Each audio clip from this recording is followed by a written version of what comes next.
이런 사람의 심리는 무슨 심리인가요? 두 번째 주제는 자신의 잘못을 인정하지 않고 자꾸 회피하려고 하는 사람들은 왜 그런 걸까요? 입니다. 분명히 자기의 잘못인데 다른 사람에게 떠넘긴다거나 어떤 방식으로든 회피하고 인정하지 않으려 하는 사람들이 있습니다. 우리는 이런 사람들과 충돌이 있을 때 자신의 잘못을 인정하지 않는 태도에 답답함을 느끼죠. 사실 이렇게 자신의 잘못을 회피하고 끝까지 인정하지 않으려 하는 사람들은 무의식적으로 자신이 잘못했다는 걸 알고 있습니다. 하지만 그 잘못을 여러 가지 이유 때문에 받아들이지 않는 거죠. 그러면 자신의 잘못을 받아들이지 않고 자꾸 회피하려고 하는 이유는 뭘까요? 우선은 내가 책임을 지기 싫기 때문입니다. 우리는 우리가 하는 말이나 행동에 책임이 따릅니다. 그래서 내 말과 행동이 잘못되면 그에 따른 책임을 져야 하죠. 내가 말을 잘못했으면 상대에게 미안함의 표시를 해야 하고, 내 행동이 상대에게 피해를 끼쳤으면 내가 고쳐야 하죠. 하지만 이런 사람들은 내가 상대에게 사과를 하고 내 행동을 고쳐야 하는 책임을 지기 싫어합니다. 내가 노력해야 하고 고쳐야 한다는 부담감을 짊어지기 싫기 때문이죠. 그래서 나는 잘못이 없다면서 이래저래 변명을 들어놓거나 남 탓을 한다거나 자꾸 잘못을 회피하려 합니다. 잘못을 인정하는 순간 내가 사과를 해야 하거나 고쳐야 하는 책임을 져야 하기 때문에 잘못을 인정하지 않는 거죠.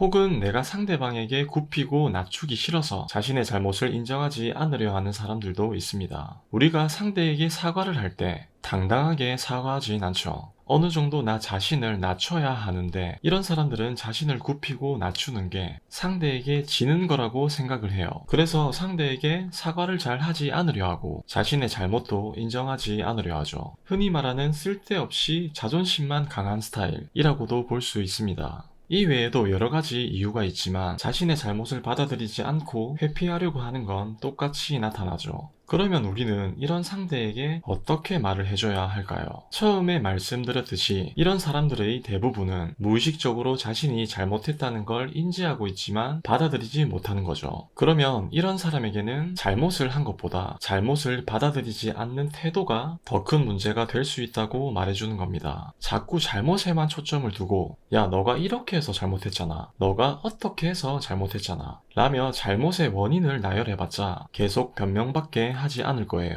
그래서 그 잘못에 초점을 두는 게 아니라 그 사람의 잘못된 태도에 초점을 두고 말을 해주는 거죠. 지금 네가 잘못을 한 것보다 인정하지 않고 자꾸 변명하고 핑계대는 그 태도 때문에 상대방이 너를 멀리할 수도 있어 라며 상대방이 자신의 태도에 대해 스스로 생각해 볼 수 있도록 말해주는 겁니다. 물론 이런 사람에게 이렇게 말을 한다 해서 곧바로 잘못을 인정하고 사과하진 않을 거예요. 하지만 최소한 자기 자신의 태도에 대해서 한 번쯤은 생각해 보게 되죠. 사람이 사람을 바꾸는 건 쉽지 않습니다. 주위에서 아무리 말을 해봤자 본인 스스로 깨닫고 고치려 할 의지가 있어야 개선할 수 있죠. 우리는 본인이 스스로 바뀔 수 있도록 자기 자신을 생각해 보게끔 만들어주기만 하면 돼요.